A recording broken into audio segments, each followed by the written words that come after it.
একটা জিনিস খেয়াল করে দেখছো? কি ভাই? প্রত্যেক বছর তুলনায় এই বছর কোনো ফেসবুকে গরু কেনার কোনো আপডেটই দেখতেছি না, কারণটা কি খালিদ? এটার বিশেষ কিছু কারণ আছে। আচ্ছা। কারণ আমি অ্যানালাইসিস করে বাইর করছি। হ্যাঁ, আবার কি কদি? তার পহেলা যে কারণ, এটা হচ্ছে ধরেন মালদার যে পার্টি যারা ছিল তারা তো কেউ দেশে নাই, তারা তো সব বিদেশে।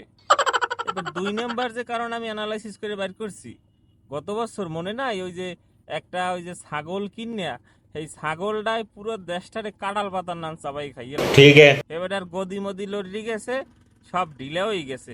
তাই হ্যার পর মানে আর ফেসবুকে কোনো ছবি দেবে, হ্যাঁ বোঝেন কেমন তারা? আপনি এটা হালাল টাকা দিয়ে কিনলেও তো ফেসবুকে দিতে ডরাইবে, 10 বার চিন্তা করবে। ঠিক আছে समझिए। হ্যাঁ তো কথাটার যুক্তি আছে। আপনার ছোট ভাই হাও কথা কোনো সময় কয় না, যা কয় হক হালাল কথাই কয়, এটা বুঝতে হইবে।